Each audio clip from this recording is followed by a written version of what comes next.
सन 1547 में जब राजा हेनरी की मौत हो गई तो प्रजा की इच्छानुसार 16 शताब्दी के दौरान हेनरी की पहली बेटी मैरी को इंग्लैंड की राजगद्दी दे दी गई। वह इंग्लैंड की रानी बन गई। उस समय इंग्लैंड के हालात बहुत अच्छे नहीं थे। इंग्लैंड कैथोलिक और प्रोटेस्टेंट इन दो धर्मों के बीच में बंट गया था।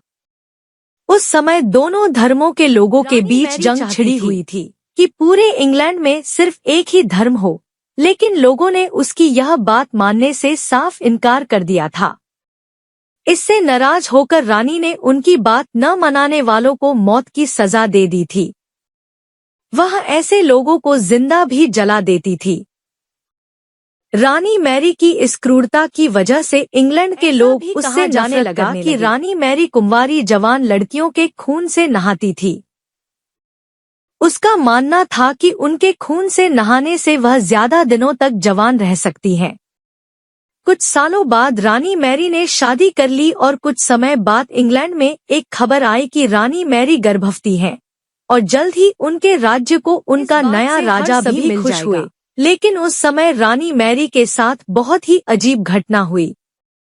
उनके गर्भ से किसी भी बच्चे का जन्म नहीं हुआ, बल्कि कुछ ही महीनों के बाद रानी मैरी का पेट फिर से सामान्य हो गया।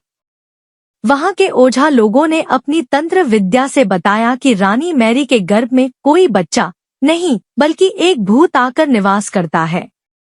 कुछ समय बाद फिर रानी मैरी के गर्भ में वही भूत आकार रहने लगा और वह फिर से गर्भवती हो गई।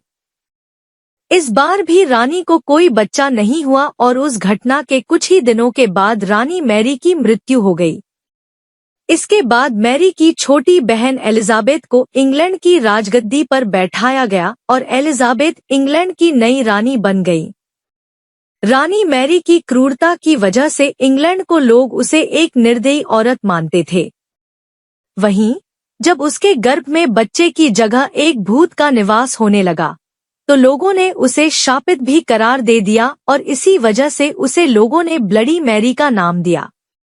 कहानी से सीख। ब्लडी मैरी की कहानी हमें यह सीख देती है कि अपने निजी विचारों व सोच को लेकर दूसरे लोगों पर दबाव नहीं बनाना चाहिए। शांति और करुणा से लोगों का ख्याल रखना ही मनुष्य का धर्म है।